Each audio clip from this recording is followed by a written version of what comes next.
अब मैं मुल्तमिस हूँ सरबराह शबानुल मुस्लिमीन पाकिस्तान मोहतरम व मुकर्रम जनाब खालिद महमूद अब्बासी साहब से कि वो तशरीफ़ लाएँ और वहदत उम्मत कॉन्फ्रेंस से मुख्तसरन खिताब फरमाएँ।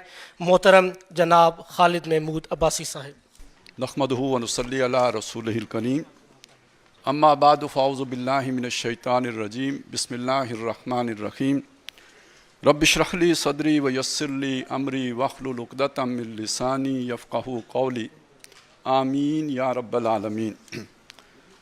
तकल्लुफ़ बरतरफ़, शुक्र अल्लाह का कि जिसने मौका दिया कि इस अहम मजलिस में मैं इज़हार ख्याल कर रहा हूँ आपके सामने, और उसके बाद मेरे दोस्त हसनैन भाई का कि जिनकी मोहब्बत बरे जबर ने यहाँ ला खड़ा किया।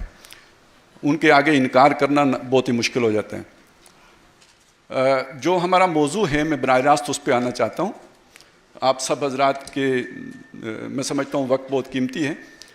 इस मौजू के एतबार से मैं बात आपके सामने ये रखना चाहता हूँ। पहली कि हमारा तो ये ईमान है, यकीन है कि कायनात में पत्ता भी अल्लाह के इज़्न के बगैर जुम्बिश नहीं करता। तो आज अगर कौम मुतफर्रिक है या उम्मत मुंतशिर है तो पहले देखने की इल्लत ये है कि अल्लाह ने हमें मुंतशिर क्यों किया है। हर शय की कोई इल्लत होती है, इस इंतशार की इल्लत क्या है।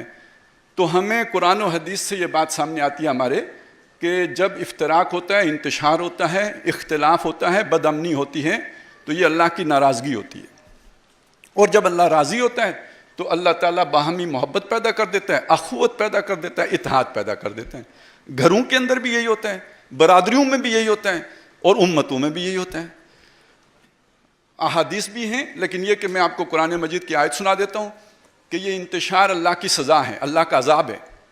कुल हुवल कादिरु अला यबअस अलैकुम अज़ाबम मिन फौकिकुम, बता दीजिए कि अल्लाह कादिर है कि तुम पर अज़ाब, यानी तुम्हारे गुनाह के नतीजे में अज़ाब तुम्हारे सरों से उतार दे, आसमान से अज़ाब आ जाए। औ मिन तख्त अर्जुलिकुम, या तुम्हारे पाँव के नीचे से अज़ाब बरामद कर दे। औ यल्बिसकुम शियान, या तुम्हें ग्रोहों में मुनक़सिम कर दे। फयूज़ी का बाज़कुम बासा बाज़, फिर एक की ताकत का मज़ा दूसरे को चखा दे। ये जो डिवाइड एंड रूल है, तो ये देखने में असबाब की सतह पर किसी और का एजेंडा होता है, लेकिन आलम तकवीन के सतह पर अल्लाह का मंसूबा होता है, और ये हमारे अपने गुनाहों का नतीजा होता है। वहीं यख्ज़ुलकुम, अगर अल्लाह तुम्हें जलील करने पर आ जाए, फमन ज़ल्लज़ी यंसुरुकुम मिन बादी, उसके बाद कौन है कि अल्लाह के बाद जो आके तुम्हारी मदद करेगा, तुम्हारा हाथ पकड़ेगा, तुम्हें इत्तेहाद देगा, इत्तेफाक देगा।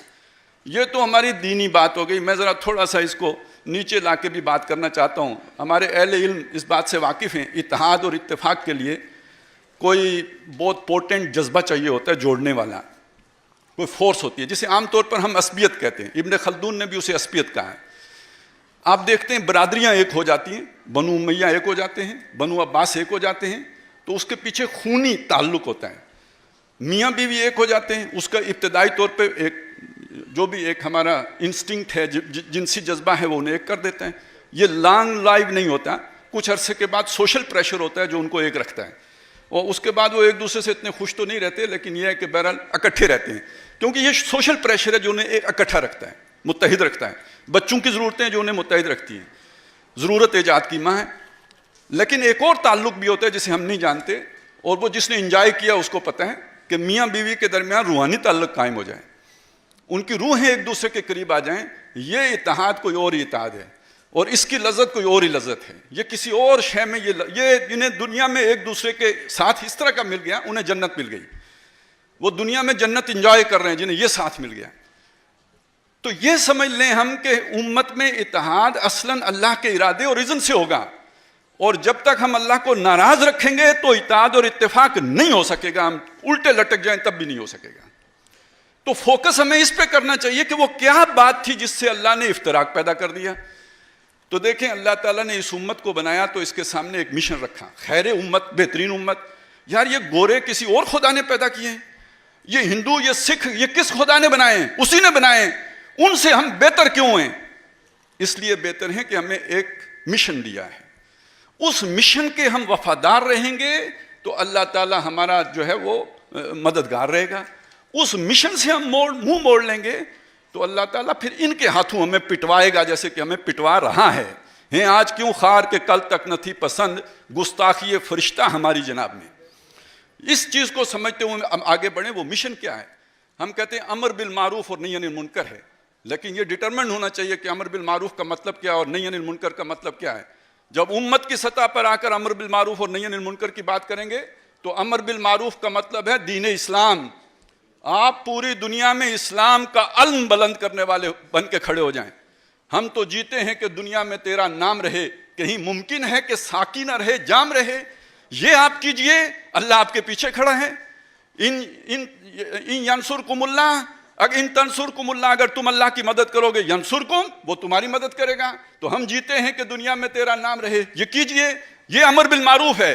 اسلام پوری دنیا پر چھا جائے، یہ مسلمانوں کا مقصد حیات ہو جائے. اب اتحاد اور اتفاق کے لیے کوئی باہر سے کوئی اور آپ کو کام کرنے کی ضرورت نہیں ہے. مشن ایک، لوگ متحد. وہ مشن انہیں خود بخود متحد کھینچ کے ایک کر دے گا. یہ ایک بمر ہے جو اپنی طرف سب کو کھینچ لے گا. یہ اسلام ہے. اور منکر کیا ہے؟ منکر طاغوت ہے. منکر کیا ہے؟ غیر اللہ کا نظام ہے، جہاں قانون سازی کا اختیار، اتھارٹی اللہ کے سوا کسی کے پاس ہے. اس سے بڑا منکر کوئی نہیں ہے. امت کی سطح پر امت اس منکر کا کلا کما کرنے کے لیے ہے. جو کام کبھی موسیٰ علیہ السلام نے فرعون کے مقابلے میں کیا، جو کام کبھی ابراہیم علیہ السلام نے نمرود کے مقابلے میں کیا، وہ کام کرنے کے لیے اللہ نے امت کو کھڑا کیا. جن کے خلاف ہم نے یہ کام کرنا تھا ان کے در پہ لیٹے ہوئے ہیں، ان کی چوکھٹوں پہ سجدے دے رہے ہیں، ان سے بھیک مانگ رہے ہیں، ان سے امیدیں وابستہ کر رہے ہیں. پھر سمجھتے ہیں کہ ہمیں اتحاد نصیب ہو جائے، پھر سمجھتے ہیں ہمارے درمیان اتفاق ہو جائے. کیسے ممکن ہے؟ آپ ذرا خود سوچئے. یہ ناممکنات میں سے ہے. وہ منکر کہ جس سے ہمیں ڈیٹیچ ہونا ہے، وہ منکر کہ جس سے ہمیں نفرت کرنی ہے، اس منکر کو ہم اوڑھ لیں، اس کو ہم اوڑھنا بچھونا بنا لیں. اتحاد کہاں نصیب ہوگا؟ میری عرض سنیے. ہمارا یہ ملک ہے، ہمارے اور 58 ممالک ہیں، وہاں پہ ہمیں نیشنلزم کے بانڈ نے جوڑ کے رکھا ہوا ہے.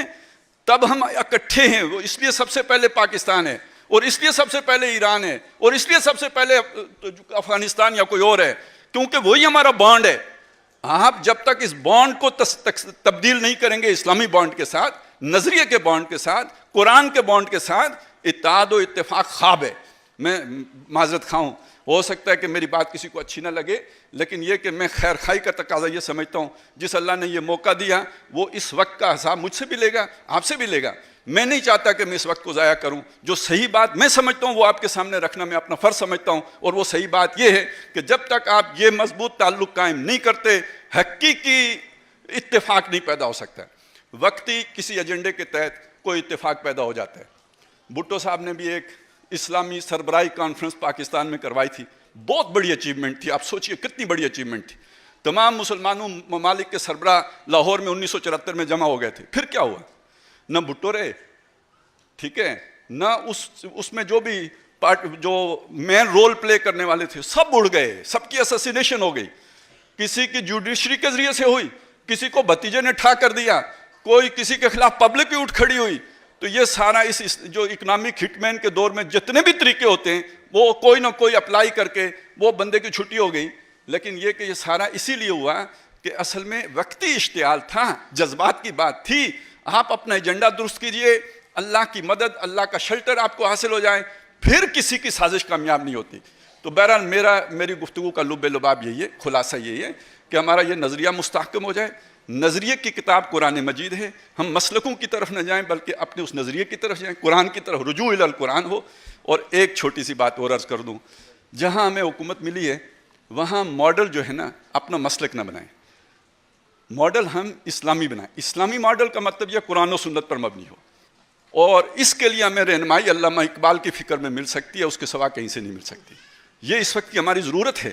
میں ہر پڑھے لکھے آدمی سے یہ گزارش کروں گا کہ ہمارا سیاسی ماڈل کیا ہو، قانون سازی کیسے ہو، اجتہاد کیسے ہو. اس کے لیے علامہ اقبال کے ہاں ہمارے ہاں رہنمائی موجود ہے. اور اقبال کے شارحین بھی بہت سے ہیں، ایران میں بھی ہیں، پاکستان میں بھی ہیں. آپ ان کا مطالعہ کریں گے انشاءاللہ تعالی ہمیں صحیح ڈائریکشن مل جائے گی. اقول قولی ھذا واستغفر اللہ لی ولکم ولسائر المسلمین والمسلمات.